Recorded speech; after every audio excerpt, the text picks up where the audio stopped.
வணக்கம் காயத்ரி மேடம். நீங்க கண்டினியூ பண்ணுங்க. ஸ்டார்ட் பண்ணுங்க மேடம். உங்களோட பயணத்தை பத்தி கொஞ்சம் வணக்கம் சொல்லுங்க.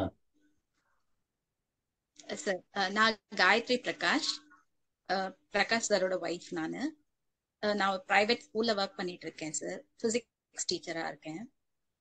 அதுதான் என்னோட ப்ரொஃபைல். அப்புறம் அவரோட பயணத்துல நானும் ஒரு பங்களிப்பா இருக்கேங்கிறது உண்மையிலே ரொம்ப சந்தோஷம். ஆரம்ப காலத்துல வி ஃபார் யூ ட்ரஸ்ட் ஆரம்பிச்ச புதுசுல ரத்த தானம் மட்டும் தான் வந்துட்டு ரொம்ப அதிகமா பண்ணிட்டு இருந்தாங்க. வி ஃபார் யூ ட்ரஸ்ட் ஃபேமிலியில பாத்தீங்கன்னா அதிகமா இருக்கிறது ஸ்டூடெண்ட்ஸ் அண்ட் யங்ஸ்டர்ஸ் தான், இளைஞர்கள் தான் ரொம்ப அதிகமா இருக்காங்க. பெரிய விஷயம். அவங்களோட ஆமாங்க சார்.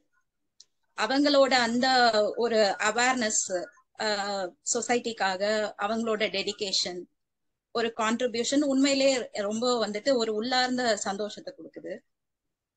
அதையும் தாண்டி இப்போ என்டிஎஸ்ஓ ஜேபி ஐயா அம்மா அவங்களோட எல்லாம் இணைஞ்ச பின்னாடி அவங்களோட கைடன்ஸ் மூலமா கொரோனா காலங்கள்ல நிறைய பங்களிப்பு வந்துட்டு எங்களோடதும் நாங்க பண்றதுக்கு நிறைய வாய்ப்பு வந்துட்டு ஐயா கொடுத்தாரு. கொரோனா காலங்கள்ல பாத்தீங்கன்னா இந்த தெருக்கூத்து கலைஞர்கள் அவங்களோட ஃபேமிலிக்கு நிறைய சப்போர்ட். அப்புறம் ரூரல்ல பாத்தீங்கன்னா விமன் எம்பவர்மெண்ட்.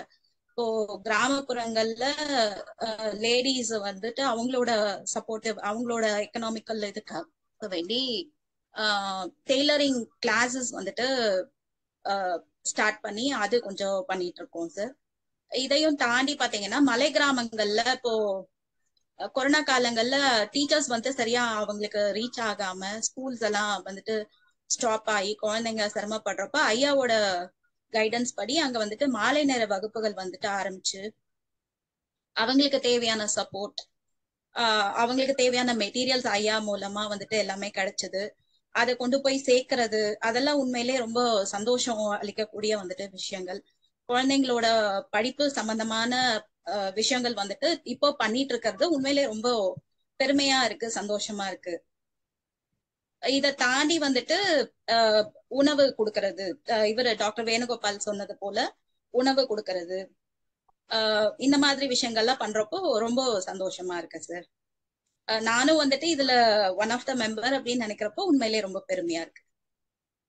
அதாவது பாத்தீங்களா மேடம், சிறுதுளி பெருவெள்ளன்றத மீறி அவரு பிரகாஷ் சார் வந்து விளையாட்டா ஆரம்பிச்சது, விளையாட்டா இல்ல, ஒரு ஒரு நோக்கத்துக்காக ஆரம்பிச்சாரு. இன்னைக்கு பாத்தீங்கன்னா அந்த சதர்ன் டிஸ்ட்ரிக்ட்லயே ஒரு 5-6 இடத்துல இருக்கீங்க. நான் ஜேபி சார்ட்ட கேட்டிருந்தேன், இந்த மாதிரி சார் இதுக்கு வேணும் சார். அப்பவே 2020 நம்ம கொரோனா வந்தப்ப அது பண்ணிக்கலாங்க. இப்ப ரீசெண்டா போன் பண்ணப்போ அவர் எனக்கு உங்க டீட்டெயில்ஸ் எல்லாம் அனுப்பிட்டு உடனே போன் பண்ணார் ஒரு 5 நிமிஷத்துல. சார் இல்ல சார், முக்கியமா பிரகாஷ் சார் பத்தி எல்லாம் பேசணும் அப்படின்னாரு.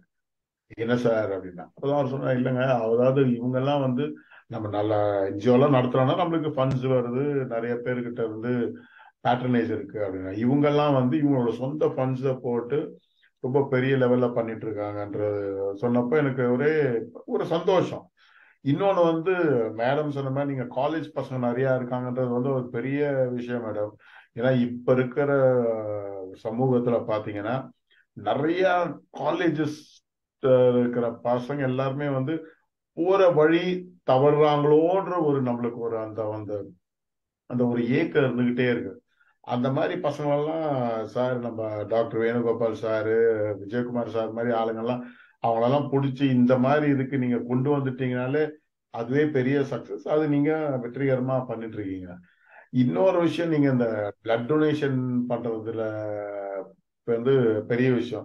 அதாவது ஒரு பிளட்னு பாத்தீங்கன்னா கிட்டத்தட்ட ஒரு நம்ம எடுக்கிற பிளட் வந்து ஒரே ஆள் கொடுக்கறது இல்லை. அது வந்து பல வகையா பிரிப்பாங்க. ரெட் பிளட் ஆர்பிசின்னு, red blood corpuscles, WBC white blood corpuscles, அப்புறம் பிளேட்லெட், அந்த மாதிரிலாம் கிட்டத்தட்ட ஒரு வாட்டி நீங்க எல்லாம் பிளட் கொடுத்தீங்கன்னா உங்க பிளட் வந்து கிட்டத்தட்ட 5-6 பேருக்கு போகுது.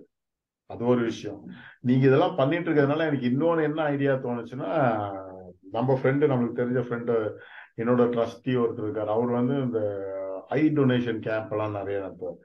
அந்த காலத்துல எல்லாம் பாத்தீங்கன்னா ஐ டொனேஷன்னா கண் எடுத்தா 2 பேருக்கு தான் வைக்க முடியும் அப்படின்னு. இப்ப பாத்தீங்கன்னா கண்ணு எடுத்தா கிட்டத்தட்ட 6 பேரு வந்து 6 பேருக்கு பார்வை வரணும். அது இப்ப ரீசெண்டா இப்ப வர சர்ஜரி எல்லாம் அந்த மாதிரிதான் வாய்ப்புகள் இருக்குண்ணா. என்னோட இப்ப ஒரு சின்ன சஜஷன், நீங்க இதுவும் பண்ணிட்டு இருக்கனால இது ஒரு அவேர்னஸா கிரியேட் பண்ணலான்றது என்னோட ஒரு சின்ன ஒரு கோரிக்கை.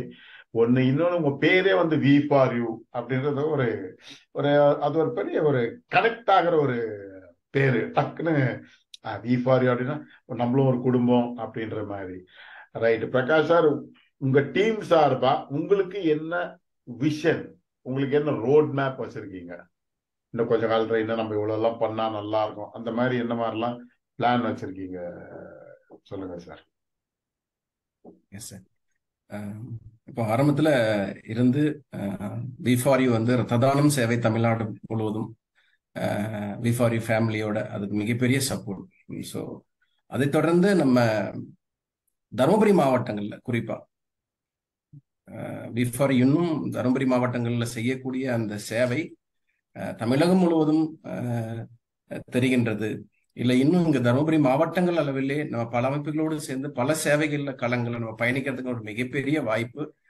இந்த சமூகத்தை வளர்ச்சிக்கு, மக்களுக்கான தேவைகளுக்கு நம்ம செய்யக்கூடிய அந்த களப்பணி தான். ஸோ அந்த களப்பணி வி4யூ ரத்த தானம்க்கு அடுத்து என்ன அப்படின்னும் போது அப்படி யோசிக்கும் போது நமக்கான மிகப்பெரிய வாய்ப்பு எண்ணங்களின் சங்கம் NDSO மதிப்பிற்குரிய ஜேபி ஐயா அவர்களும் ஜேபி அம்மா அவர்களும் தான். ஸோ எல்லா சூழ்நிலையிலும் எல்லாத்திலுமே அந்த வார்த்தைக்கு மீறி என்னால சொல்ல முடியாது. ஏன்னா இங்க உள்ள மக்களுக்கான தேவைகளை நம்ம கஷ்டத்தை நம்மளால உணர முடியுது, பார்க்க முடியுது. அந்த தேவைகளுக்கான பொருளாதார ரீதியா சப்போர்ட் அப்படிங்கிறது அடுத்து ஒரு கொஸ்டின், பெரிய கொஸ்டின் மார்க். ஸோ அந்த விஷயங்கள்ல NDSO மிகப்பெரிய சப்போர்ட். நாங்க இங்க வி4யூ வந்து எங்களுடைய உடல் உழைப்பை மட்டும்தான் கொடுக்க முடியுது. ஸோ அதை நம்ம சிறப்பா செய்யணும் அப்படிங்கிறதுல எப்பவுமே ஐயா சொல்லுவாங்க, ஜேபி ஐயா, சேவைங்கிறது முழுமையான அர்ப்பணிப்போடு உண்மையா நேர்மையா, ஸோ அது வந்து நம்ம சர்வீஸ்ல இருக்கணும். அது இருந்தாதான் அது முழுமையா செய்ய முடியும் அப்படின்னு சொல்லிட்டு. அப்போ நிறைய நான் யோசிப்பேன், உண்மையா நேர்மையானா அப்போ நம்ம ஐயா கொடுக்குறத நம்மளே எடுத்துப்போமோ, இல்லை நம்ம தெரிஞ்சவங்களுக்கு கொடுத்துருவாங்களோ அப்படின்ற மாதிரி அப்படி சொல்லுவாங்களே. அப்படி இல்லை. ஒருத்தருக்கு ஒரு உதவி தேவை அப்படின்னா அந்த உதவி கிடைக்குது, அதை சரியான முறையில் அவங்க உண்மையாவே தேவை உள்ளவங்களா, அது அவங்களுக்கு தேவைதானா? தேவை உள்ளவங்களுக்கு தேவை அப்படிங்கிறது எல்லாருக்குமே இருக்கு. ஆனா அது தேவையா?